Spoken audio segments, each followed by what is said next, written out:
संयुक्त अरब अमीरात में हुआ ड्रोन से आतंकी हमला। भारतीय लोगों पर हुआ हमला। भारत ने कहा दुश्मन को छोड़ेंगे नहीं। वहीं दूसरी तरफ मुंबई पर आया हाई अलर्ट, हो सकता है बड़ा ड्रोन अटैक। दोस्तों, संयुक्त अरब अमीरात के अंतर्राष्ट्रीय हवाई अड्डे को निशाना बनाया गया। खतरनाक हूती विद्रोहियों ने अबू धाबी के एक मुख्य अंतर्राष्ट्रीय हवाई अड्डे और 3 ईंधन टैंकरों को निशाना बनाया। अबू धाबी पुलिस ने बताया कि इस हमले के लिए ड्रोन का इस्तेमाल किया गया। इस हमले में 2 भारतीय नागरिक समेत 3 की मौत हो गई और 6 लोग घायल हैं। बहरहाल इस पूरे मामले में अब इजराइल की एंट्री हो गई है और ये मामला भारत के लिए भी बड़ी चेतावनी है। इजराइल के प्रधानमंत्री नेफ्ताली बेनेट ने संयुक्त अरब अमीरात को हर तरह की मदद देने का वादा किया है। इजराइल का मानना है कि इस हमले के पीछे ईरान का भी हाथ है। ईरान इजराइल का कट्टर दुश्मन है। इजराइल ने कहा कि हूती विद्रोहियों को ईरान से मदद मिलती रहती है। ऐसे में दोस्तों, यहाँ पर इजराइल की एंट्री इसलिए हो रही है क्योंकि संयुक्त अरब अमीरात में जो ड्रोन से हमला हुआ है उसके पीछे यमन में जो हूती विद्रोही है उनका हाथ है। उनको ईरान द्वारा समर्थन प्राप्त है और वर्तमान में ईरान और इजराइल की आपस में ठनी हुई है। लेकिन इजराइल के यहाँ पर वापसी का एक बड़ा कारण यह है कि भारत के विदेश मंत्री एस जयशंकर द्वारा जो क्वाड 2.0 संगठन की नींव रखी गई थी, उसके तहत इजराइल ने यूएई की किसी भी तरह की मदद करने के लिए कहा था, क्योंकि क्वाड 2.0 संगठन के जो सदस्य हैं वो भारत, अमेरिका, इजराइल और संयुक्त अरब अमीरात है। लेकिन दोस्तों, इस ड्रोन अटैक में जब से 2 भारतीयों की मौत हुई है तब से मामला और धर्म पर आ गया है, क्योंकि भारत सरकार इस मामले को लेकर काफी गंभीरता में है और यूएई भी इस मामले को लेकर काफी चिंतित है। इसलिए यूएनएससी में इस मुद्दे पर एक आपातकालीन बैठक बुला रहा है। लेकिन दोस्तों, यूएई में हुए ड्रोन अटैक टेक्निक ने भारत की भी आंखें खोल दी है, क्योंकि भारत 26 जनवरी को अपना गणतंत्र दिवस मनाने जा रहा है। ऐसे में भारत के 2 पक्के दुश्मन चीन और पाकिस्तान हमेशा से कोशिश रखते हैं कि भारत में कोई बड़ी आतंकी घटना को अंजाम दिया जाए, और इस बार सूत्रों से यह बात पता चल रहा है कि अब की बार दिल्ली और मुंबई को ड्रोन अटैक का निशाना बनाया जा सकता है। दोस्तों, मैं आपको बता दूं कि भारत पर भी ड्रोन अटैक का खतरा मंडरा रहा है। जानकारी के मुताबिक भारत के खिलाफ पाकिस्तान और चीन एक बड़ी साजिश रच रहे हैं। खुफिया दस्तावेजों के अनुसार पाकिस्तान भारत के खिलाफ खतरनाक योजना बना रहा है। पाकिस्तान अपने खतरनाक मंसूबों को अंजाम देने के लिए चीन से हाईटेक ड्रोन खरीद रहा है। चीन के ये ड्रोन बेहद ही खतरनाक है। अगर इनका इस्तेमाल किया गया तो भारत में बड़े पैमाने पर तबाही आ सकती है। हाल ही में जम्मू कश्मीर और पंजाब में ड्रोन के जरिए हमला किए जाने या हथियार गिराने के कई मामले सामने आ चुके हैं। आपको याद दिला दे कि कुछ समय पहले बीएसएफ ने पंजाब के फिरोजपुर सेक्टर में भारत पाकिस्तान अंतर्राष्ट्रीय सीमा के पास एक ड्रोन को मार गिराया था। सूत्रों ने बताया कि यह ड्रोन पाकिस्तान वाले इलाके से उड़ाया गया और यह ड्रोन मेड इन चाइना था। और इन सब के बीच एक और बड़ा खतरा मंडराने लगा है। मुंबई को दहलाने के लिए डार्क नेट पर ड्रोन वाली साजिश रची जा रही है।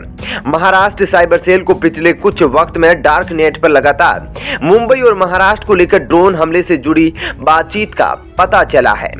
लेकिन परेशानी वाली बात यह है कि कई आतंकी हमले झेल चुकी मुंबई में अभी तक कोई एंटी ड्रोन सिस्टम नहीं लगाया गया है।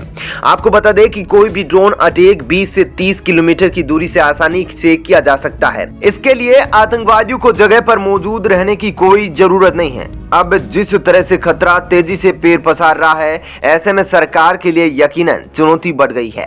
अब महाराष्ट्र राज्य में ड्रोन अटैक का अलर्ट जारी किया जा रहा है। केंद्रीय जांच एजेंसी के जरिए अलर्ट जारी किया गया है, इसलिए मुंबई समेत महाराष्ट्र के सभी बड़े शहर अलर्ट पर है। जांचकर्ताओं को हाल ही में जानकारी मिली ही कि मुंबई और महाराष्ट्र में ड्रोन हमले को अंजाम देने के लिए आतंकवादी डार्क नेट का इस्तेमाल कर रहे हैं। मुंबई और महाराष्ट्र में ड्रोन हमले की जांच एजेंसियों को पता चलने के बाद पुलिस व्यवस्था ठप हो गई है। खास बात यह है कि अगर महाराष्ट्र में कुछ ऐसा होता है तो हमारे पास एंटी ड्रोन सिस्टम भी नहीं है। इस संबंध में महाराष्ट्र के साइबर आईजी यशवी यादव ने जानकारी दी। उन्होंने कहा, आतंकवाद को समर्थन देने वाले लोग डार्क नेट पर ड्रोन हमलों, रासायनिक हमलों और साइबर हमलों के बारे में बात करते दिखाई देते हैं। डार्क नेट सतह वेब का 99% है। डार्क नेट में टोर ब्राउजर का उपयोग किया जाता है, जिसे पकड़ना आसान नहीं है। इस बीच मुंबई समेत अन्य महत्वपूर्ण शहरों पर ड्रोन हमले के लिए अक्सर अलर्ट जारी किया जाता है। और दोस्तों, इसी को देखते हुए महाराष्ट्र में जल्द से जल्द एंटी ड्रोन सिस्टम लगाना जरूरी है, क्योंकि ड्रोन हमले 20 किलोमीटर से 30 किलोमीटर की दूरी से आराम से किए जा सकते हैं। ड्रोन पर पेलोड लगाए जा सकते हैं। इन पर लोड में विस्फोटक सामग्री जैसे कि RDX वगैरह शामिल हो सकता है, जिसको ड्रोन पर बांधकर सीधा टारगेट पर छोड़ा जा सकता है। इसके अलावा इन्हें पीछे हटाना आसान नहीं है। यदि कोई अपराधी मोबाइल फोन का उपयोग करता है तो उसके IMEI नंबर का पता लगाया जा सकता है, लेकिन ड्रोन का उपयोग करने वाले अपराधी का पता नहीं लगाया जा सकता। और दोस्तों, 26 जनवरी को देखते हुए अब महाराष्ट्र सरकार अब देश में पहली बार साइबर सुरक्षा परियोजना ला रही है। गृह राज्य मंत्री दिलीप वळसे पाटिल ने कहा, यह परियोजना लगभग 900 करोड़ रुपए की है और इसे नवी मुंबई के महापे इलाके में स्थापित किया जाएगा।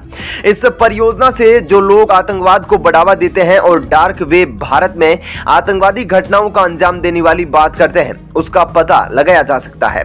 और दोस्तों, सुरक्षा के मुद्दे से यह आपको बता दूं कि पिछले हफ्ते ही भारत सरकार ने हाई अलर्ट को देखते हुए योजना लागू कर दी। अभी यह परियोजना कार्य कर रही है। मुंबई जैसे बड़े शहरों में एक बड़े हमले को कैसे रोकना है, इस पर विचार किया जा रहा है, क्योंकि दोस्तों, जैसे ही भारत में 26 जनवरी या 15 अगस्त आती है, ऐसे में भारत में आतंकवादी घटनाओं के बढ़ने के आसार बढ़ जाते हैं।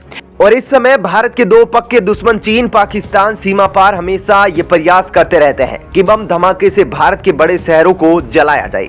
ऐसे में भारत के बड़े शहर जैसे कि दिल्ली, मुंबई, चेन्नई, कोलकाता को इन दिनों काफी हाई अलर्ट पर रखा जाता है। लेकिन दोस्तों, मुंबई में तो आतंकवाद या ड्रोन अटैक की घटना के बारे में डार्क वेब से पता चल गया, लेकिन दिल्ली में बात थोड़ी देर के लिए बिगड़ गई।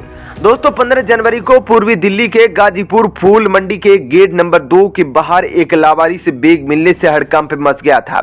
जानकारी के अनुसार बैग मिलने की सूचना PCR कॉल के जरिए सुबह 10:20 पर मिली, जिसके बाद पुलिस NSG की टीम के साथ बम स्क्वाड और दमकल की गाड़ियां मौके पर पहुंची। बैग को खोलने पर अंदर से बम मिला, जिससे पहले बम निरोधक दस्ते ने बाहर ही डिफ्यूज करने की कोशिश की, लेकिन बाद में उसे एक गड्ढे में डालकर डिफ्यूज किया गया। गड्ढे में बम धमाके के साथ डिफ्यूज हुआ। दिल्ली पुलिस के एडिशनल DCP विनीत कुमार ने बताया कि लावारिस बैग में बम की सूचना मिलने पर पुलिस और NSG की टीम तत्काल मौके पर पहुंच गई और इलाके को सील कर दिया गया।